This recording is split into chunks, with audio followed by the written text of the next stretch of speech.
হরে কৃষ্ণ। আমরা বিগত ক্লাসে বিষাদ যোগ প্রথম অধ্যায় আমরা আলোচনা করেছিলাম কিছু অংশ।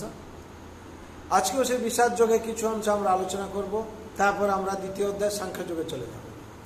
এই বিষাদ যোগ যেই যোগ হচ্ছে, গীতাতে প্রথমে ভগবান বলেছিলেন অর্জুনকে, অর্জুনের এই বিষাদ মানে দুঃখ এসেছিল আর কি। ভগবান যখন আমরা সেরকম যখন ভক্তিতে আসি, আমরা বলি আমার বাড়িতে এই প্রবলেম, আর আপনি বলছেন প্রভু যে সে ব্যাপার, বাড়িতে সব আমিষ ভোজন করে, অমুক করে তমুক করে, আমি কি করে নিরামিষ ভোজন করব, আর কেউ তো মালা জপ করে না, আমি কি করে করব। অর্জুনও প্রথমে সে ভগবান ভক্ত যখন হবে তার সেই সমস্যা এসেছিল।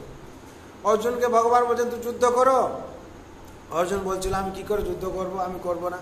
সব আত্মীয় স্বজন আছে, তারা মারা যাবে, আর নারীরা সব বিধবা হয়ে যাবে, বিধবা হলে বর্ণ সংকট তৈরি হবে, বর্ণ সংকট তৈরি হলে কি হবে, সংসারে অনিষ্ট হবে, আমি যুদ্ধ করব না। তারপরে ভগবান অনেক কিছু বোঝানোর পর অর্জুন স্বীকার করেছে, ভগবান কার্পণ্য দোষ প্রহত স্বভাবে পুচ্ছামি ধর্ম, আমার কার্পণ্য দোষ চলে গেছে, আপনি আমাকে এবার কৃপা করুন, নির্দেশ দিন আমার কি করতে হবে। সেরকম আমরা যখন বুঝতে পারবো আমাদের সেরকম কার্পণ্য দোষ চলে যাবে। আচ্ছা, কৃপণ আর ব্রাহ্মণ বলা হয় নাকি? কৃপণ কাকে বলা হয় কে জানে, বলতে পারবে? আর ব্রাহ্মণ কাকে বলা হয়? কৃপণ হচ্ছে এই মনুষ্য শরীর, দুর্লভ শরীর, এই দুর্লভ শরীর মাধ্যম দিয়ে যে ভগবানের সেবা করে না, তাকে কি বলা হয়? কৃপণ বলা হয়। আমরা কৃপণ যে কঞ্জুস, টাকা খরচা করলে না, টাকা না খরচা করলে তাকে বলে। কিন্তু এখানে কি বলা শাস্ত্রে, যে এই শরীরকে ভগবান সেবায় নিয়োজিত করছে না, তাকে কৃপণ বলা হয়। আর ব্রাহ্মণ কাকে বলা হয়? ব্রহ্ম জানাতিথি ব্রাহ্মণ, যে ভগবানকে জানে, ভগবান আরাধনা করে, সে ব্রাহ্মণ। এই কৃপণ থেকে কি হবে? সে ব্রাহ্মণ হয়ে যাবে।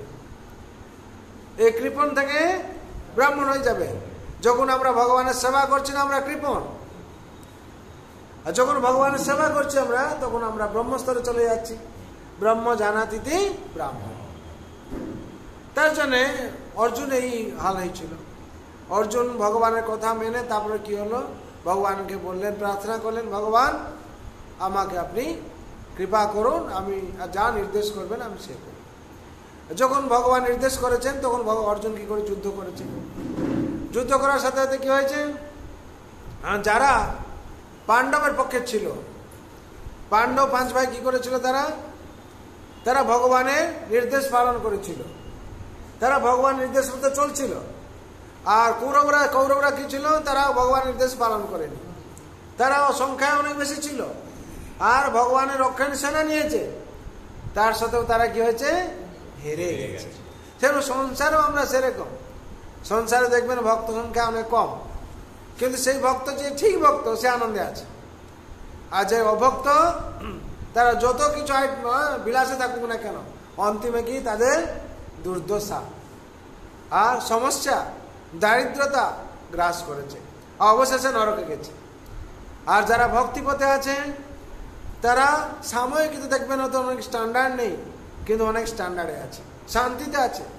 হ্যাঁ, এত টাকা নিয়ে এত কিছু বিলাসিতা নিয়ে অশান্তি থাকি, তার কিছু লাভ নেই। আর যে মধ্যমভাবে বেঁচে যদি শান্তিতে থাকে, সেটাই জীবন। সেরকম অর্জুন কি পাণ্ডবদের সেই হাল হয়েছিল। তারা ছিল অসংখ্য, এরা কিন্তু 5 জন ছিল। যেহেতু ভগবান চরণে আশ্রয় নিয়েছিল, এরা সর্বাবস্থায় তারা রক্ষা পেয়েছে। কত কত মহান বিপদ ছিল, লাক্ষাগৃহ থেকে আরম্ভ করে, ভীমকে বিষ পান করিয়েছিল তারা, কত কিছু সমস্যা থেকে তারা ভাষা খেলে সবকিছু হেরে গিয়েছিল। আবার ভগবান চরণে শরণ নিয়ে তারা সমস্ত কিছু ফিরে পেয়েছে, আর ভগবান সর্বাবস্থায় রক্ষা করেছেন। যার জন্য ভগবান গীতায় বাণী দিয়েছেন, 9ম অধ্যায় দিয়েছেন বাণী, 31 নম্বর শ্লোকে, ক্ষিপ্রম ভবতি ধর্মাত্মা শাশ্বত শান্তি নিগচ্ছতি ভন্তেয় প্রতিজানিহি নমে ভক্ত প্রণশ্যতি অতি শীঘ্র যাবে সেই ভাব দুরাচার ধর্ম ভাব হবে তার ভক্তিতে আমার হে কুন্তেয় প্রতি গায়ে শোনো হে আমার যে ভক্ত নাশ নাহি দান। ভগবান বলছেন কি যে আমার ভক্ত সংসার হবে তাকে কেউ নাশ করতে পারবে। তার উদাহরণ করে ভগবান দেখিয়ে দিলেন পাণ্ডবদেরকে। পাণ্ডবরা ঘোর যুদ্ধ করেছিল, ঘোর সংকটে ছিল, কিন্তু তাদেরকে নাশ করতে পারেনি। আর কৌরবরা কি অক্ষয় সেনা নিয়েছিল, অনেক প্রতিপত্তি ছিল, রাজা ছিল, তারা সমূলে নাশ হয়ে গিয়েছিল। তার জন্য এখান থেকে আমরা কি বুঝছি, আমরা যদি ভগবান চরণে সেরকম স্মরণ নিয়ে যদি ভগবানের আরাধনা করি তাহলে আমরা সর্বাবস্থায় রক্ষা পাবো। কেন ভগবান যে কথা দিয়েছেন, ভগবান সর্বাবস্থায় রক্ষা করছেন ভক্তকে। কিন্তু কিভাবে? বিশ্বাসে মিলায় বস্তু তর্কে বহুত। যদি বিশ্বাস করি তাহলে আমরা রক্ষা পাবো, যদি বিশ্বাস না করি তাহলে রক্ষা পাবো না। যেরকম একজন ব্রাহ্মণ ছিল আর একজন ছিল মুচি ছিল। বিশ্বাস মিলায় বস্তু তর্কে বহু দূর। ব্রাহ্মণ কি করতো, অনেক জায়গায় পুজো করতো। আজকাল দেখবেন সব টিকা দিচ্ছে, লাল টিকা, পান খাচ্ছে, গুটকা খাচ্ছে। হ্যাঁ, অনেক দেখবেন তো, সব ব্রাহ্মণ কথা বলা হচ্ছে। কিছু কিছু ব্রাহ্মণ আছে পুজো করবে, দেখবেন কোনো নিয়ম নীতি কোনো কিছু নেই। আর শাস্ত্রে কি বলা হচ্ছে? হ্যাঁ, বলা হচ্ছে যদি আমরা কোনো শাস্ত্রীয় নিয়ম না মানি, উৎপাত হইবে কল্পতে।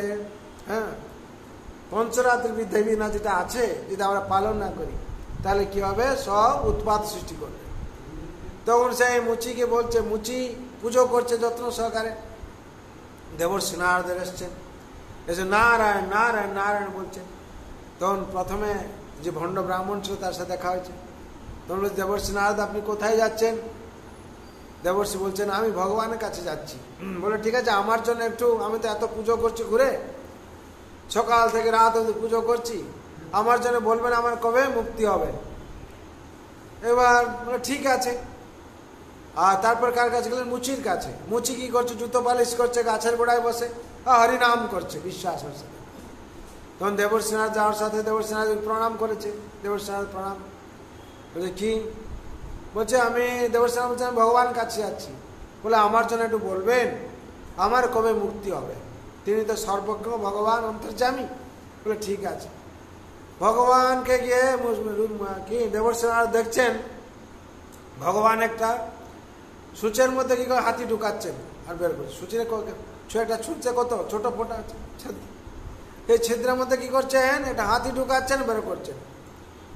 আর দেখে আনন্দ পাচ্ছেন, এই ভগবান দ্বারা সম্ভব, হরি বল বলে এই করছেন। আহা, ভগবান কি আনন্দের ব্যাপার। আর ভগবান কি করছেন? এটা বট গাছের ফল, ছোট ছোট ফল, তার থেকে ছোট একটা ফল থেকে, ছোট বীজ থেকে বড় বট গাছ তৈরি করে দিচ্ছেন।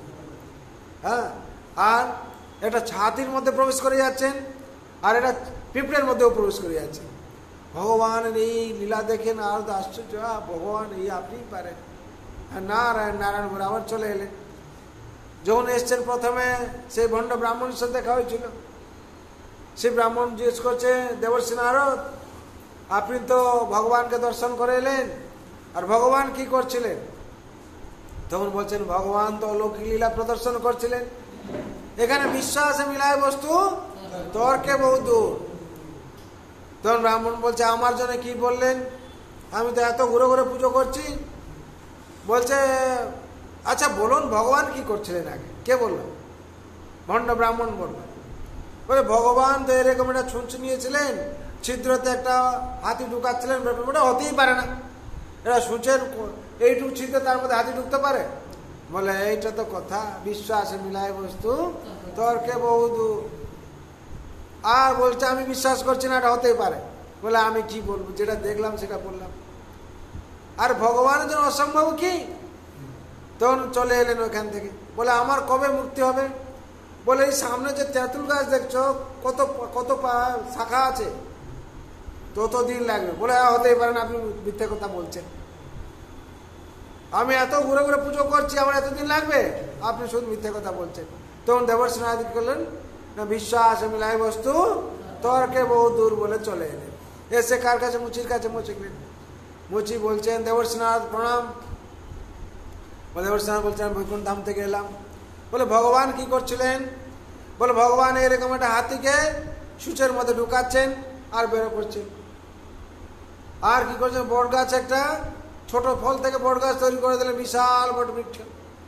আর একটা হাতির মধ্যে প্রবেশ করে যাচ্ছেন আর পিঁপড়ের মধ্যে প্রবেশ করে যাচ্ছেন।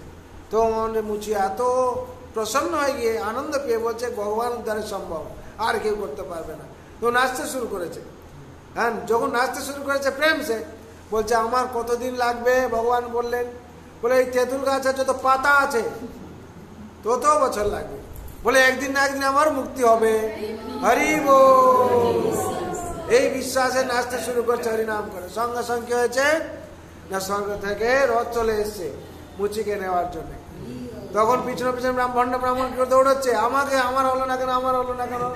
বলছে বিশ্বাসে মিলাই বস্তু তর্কে বহু দূর। সংসার সেরকম, যে বিশ্বাস করবে সেই পাবে।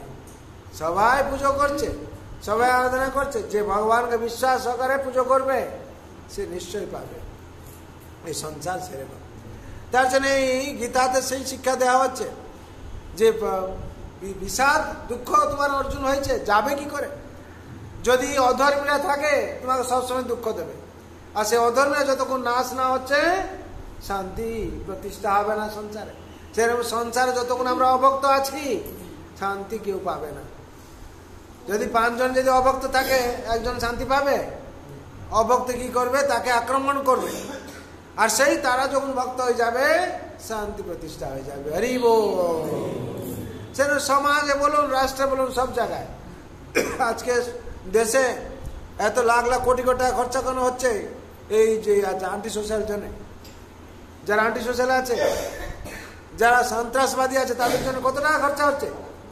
তাদের ধরার জন্য, তাদেরকে শাসন করার জন্য কত টাকা খরচা হচ্ছে? প্রচুর টাকা খরচা হচ্ছে। কেন? তারা অশান্তি তৈরি করছে সংসারে, সমাজে, রাষ্ট্রে। তারা যদি ভালো হয়ে যায় তাহলে এত টাকা কোটি কোটি টাকা খরচা হবে না তার সেই বাবদ। তার জন্য সংসারে যদি আমরা সেটা অভক্ত থাকি, আমরা শান্তি থাকবো না, কাউকে শান্তি রাখতে দেবো না। তার জন্য মহাপ্রভু চৈতন্য মহাপ্রভু সেই শিক্ষা দিলেন যাতে ঘরে ঘরে গিয়ে এই শান্তি কি করে মানুষ পাবে। আর বিশেষ করে গীতাতে সেই শিক্ষা দেওয়া আছে। এই বিষাদ অর্জুনের হয়েছিল। আর এরপর অর্জুনকে ভগবান কি বললেন না, দ্বিতীয় অধ্যায় সাংখ্য যোগে বললেন দেহ এবং আত্মা সম্বন্ধে। হ্যাঁ, দেহ কি, আত্মা কি, আমরা নেক্সট ক্লাসে শুনবো এটা। বিশেষ করে এখানে যে বলা হচ্ছে প্রথম অধ্যায় 36 নম্বর শ্লোকে পাপমবাসায়াত্মাদম ইতি তানাতনা ততাইনম তস্মানঃ বয়ং অহো ধাতরাষ্ট্রন সবান্ধবান স্বজনং হি কথং হত্যা সুখিনং শ্যাম মাধব। এখানে বিশেষ করে বলা হচ্ছে এই সংসারে কারা আততায়ী, আততায়ী কারা, কাদেরকে আপনারা যদি মারেন আপনাদের পাপ হবে না। গীতাতে পরিষ্কার করে বলে দেওয়া হচ্ছে। হ্যাঁ, পড়ুন, অনুবাদটা পড়ুন, তাৎপর্য পড়ুন।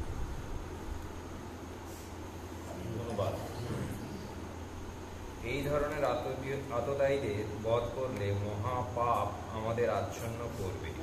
সুতরাং এই ধরনের আততায়ীদের বধ করলে মহাপাপ আমাদের আচ্ছন্ন করবে। সুতরাং বন্ধু বান্ধব সহ ধৃতরাষ্ট্রের পুত্রদের সংহার করা আমাদের পক্ষে অবশ্যই উচিত হবে না। হে মাধব, লক্ষ্মীপতি শ্রীকৃষ্ণ, আত্মীয় স্বজনদের হত্যা করে আমাদের কি লাভ হবে, আর তা থেকে আমরা কেমন করে সুখী হব? আমরা কি করে সুখী হব সেটা বলছেন। কিভাবে সুখী হব, কাকে মারার জন্য কি করবো, তাৎপর্য করুন। তাৎপর্য, বেদের অনুশাসন অনুযায়ী শত্রু 6 প্রকার। কত রকমের শত্রু আছে? 6 রকমের শত্রু। কি কি শত্রু সেখানে গীতায় বর্ণনা করা আছে, ভালো করে শুনুন। 1 নম্বর শত্রু, যে বিষ প্রয়োগ করে সে হচ্ছে শত্রু। কাকে? 1 নম্বর শত্রুকে যে বিষ দিয়ে মেরে ফেলবো তাকে, সে শত্রু। 2, যে ঘরে আগুন লাগায়। 3, যে মারাত্মক অস্ত্র নিয়ে আক্রমণ করে। 4, যে ধনসম্পদ লুট করে।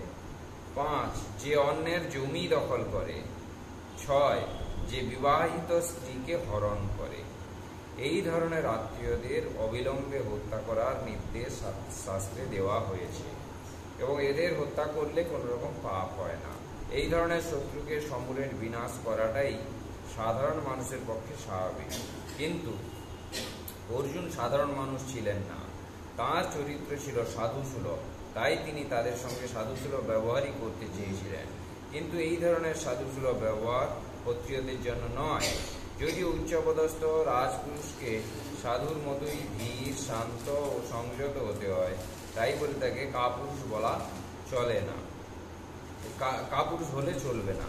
যেমন শ্রী রামচন্দ্র এত সাধু প্রকৃতির ছিলেন যে পৃথিবীর ইতিহাসে রাম রাজ্য শান্তি ও শৃঙ্খলার প্রতি হিসেবে সর্বোচ্চ স্থান অধিকার করে আছে, কিন্তু তার চরিত্রে কোনো রকম কাপুরুষতা আমরা দেখতে পাই না। রাবণ ছিল রামের শত্রু, যেহেতু সে তার পত্নী সীতাদেবীকে হরণ করেছিল এবং সেই জন্য শ্রীরামচন্দ্র তাকে এমন শাস্তি দিয়েছিলেন যা পৃথিবীর ইতিহাসে বিরল। অর্জুনের ক্ষেত্রে অবশ্য আমরা দেখতে পাই তাঁর শত্রুরা ছিল অন্য ধরনের। পিতামহ, শিক্ষক, ভাই, বন্ধু এবং সকলেই তার শত্রু হবার ফলে সাধারণ শত্রুদের প্রতি যেরকম আচরণ করতে হয় তা তিনি করতে পারছিলেন না। তাছাড়া সাধু প্রকৃতির লোকেরা সর্বদাই ক্ষমাশীল। শাস্ত্রেও সাধু প্রকৃতির লোককে ক্ষমাপরায়ণ হবার নির্দেশ দেওয়া হয়েছে এবং সাধুদের প্রতি এই ধরনের উপদেশ যে কোনো রাজনৈতিক সংকটকালীন অনুশাসন থেকেও অধিক গুরুত্বপূর্ণ। অর্জুন মনে করেছিলেন রাজনৈতিক কারণবশত তাঁর আত্মীয় স্বজনকে হত্যা করার চেয়ে সাধুসুলভ আচরণ ও ধর্মের ভিত্তিতে তাদের ক্ষমা করাই শ্রেয়।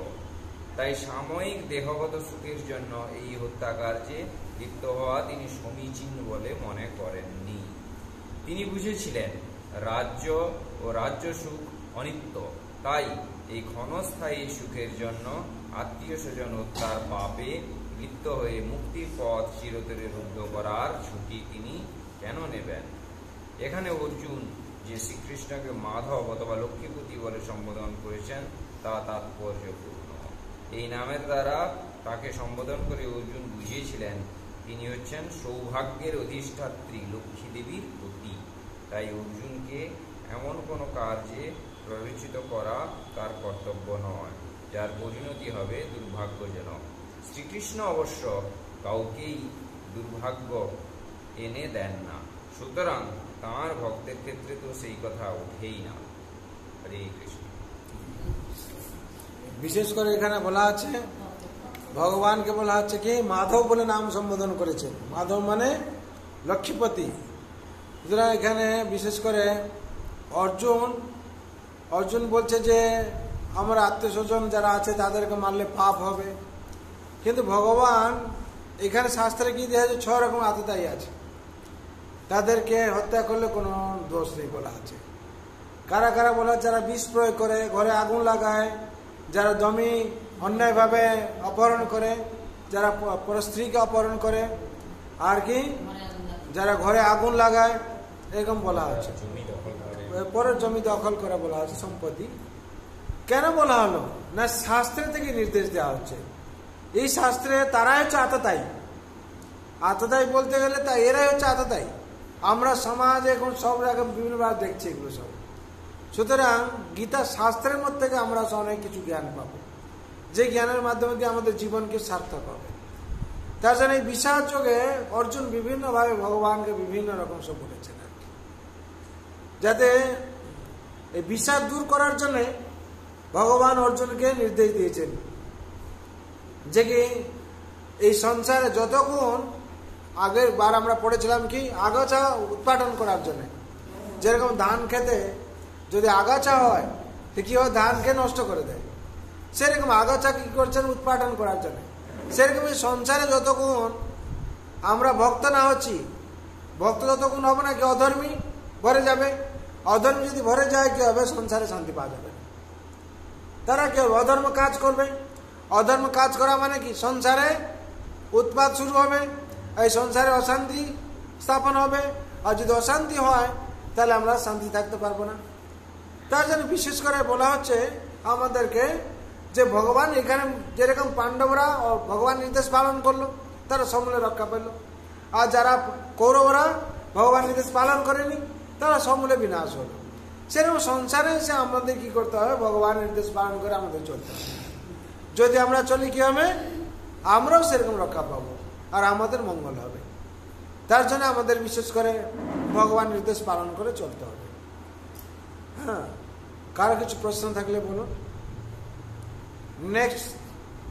নেক্সট যে ক্লাস হবে আমাদের সাংখ্যযোগ আমরা পাঠ করাবো। হ্যাঁ, দেহ এবং আত্মা সম্বন্ধে, দেহকে আমি কে এ সম্বন্ধে আমরা জানবো। যেখানে ভগবান অর্জুনকে বুঝিয়েছেন তুমি হচ্ছে আত্মা, তুমি হচ্ছে দেহ নয়। হ্যাঁ, এই দেহটা হচ্ছে কি নাশ, অনিত্য, চলে যাবে, কিন্তু আত্মা হচ্ছে শাশ্বত, অমর, নিত্য। এই সম্বন্ধে বুঝিয়েছে। তাহলে আমাদের কি সিদ্ধান্ত নিতে হবে? ভগবান চরণের শরণ নিয়ে আমাদের চলতে হবে। আর ভগবান চরণের শরণ নেওয়ার জন্য আমাদের কি করতে হবে? হরে কৃষ্ণ হরে কৃষ্ণ কৃষ্ণ কৃষ্ণ হরে হরে, হরে রাম হরে রাম রাম রাম হরে হরে। এই মহামন্ত্র আমাদের জপতে হবে। এই মহামন্ত্র জপের মাধ্যমে দিয়ে আমরা কি ভক্তি রাজ্যে প্রবেশ করতে পারবো। তাহলে কাদের কাছে মালা আছে হাত তুলেন একটু দেখি। Very good. প্রভুরা আপনারা মালা জপ করবেন না? হ্যাঁ, না আছে তো বাড়িতে নাকি? হ্যাঁ,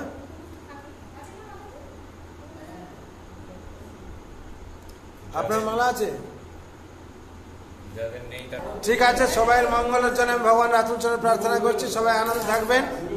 আমরা নেক্সট ক্লাসে দ্বিতীয় অধ্যায় সাংখ্যযোগ পাঠ করব। সবাই শান্তির জন্য প্রার্থনা করুন। সর্ববন্ধু সুখিনা সর্বে সন্তু নিরাময় সর্বে ভদ্রাণি পশ্যন্তু মা কশ্চিৎ দুঃখ ভাগ ভবে। হরে কৃষ্ণ কৃষ্ণ